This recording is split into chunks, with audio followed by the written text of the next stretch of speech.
तंगवानी मां आतिफ हुसैन बिजाराणी की रिपोर्ट मूजिब तंगवानी वेझो ॻोठ फतेहमंद लाशारी में ज़हनी तवाज़ुन दुरुस्त न हुजण सबबि मुक़ीम लाशारी पंहिंजी घरवारी के मामूली ॻाल्हि तां क़त्ल करे छॾियो। ॻोठ फतेहमंद लाशारी वासी शख़्स ज़हनी तवाज़ुन ठीक न हुजण सबबि मुक़ीम लाशारी पंहिंजी घरवारी की मामूली ॻाल्हि तां पिस्टल जा फायर करे ज़ख़्मी कयो हो। वारसन ज़ख़्मी औरत के सखर अस्पताल मुंतकिल कयो, जेका ज़ख़्मनि जा सूर न सहंदे अस्पताल में फौत थी वई ऐं माउ भरिसां सुतल ॿारड़ी शमशाद पिणु ज़ख़्मी थी पई आहे।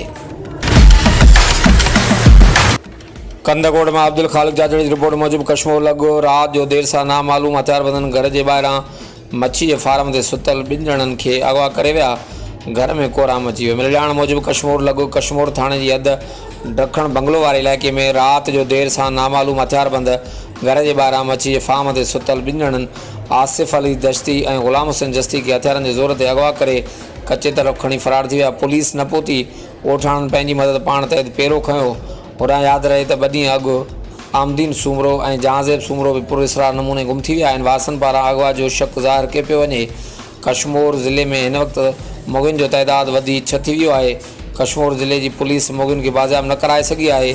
मुग़िन के घरनि में रोज़ राड़ो मतल आहे। हिंदू नौजवान विक्रम कुमार और अविनाश कुमार के घरनि में बाज़ियाबी लाइ पूजा पाठ कई पई वञे। हर वक्त आगाह लाइ ॾिसंदा रहो JTN न्यूज़।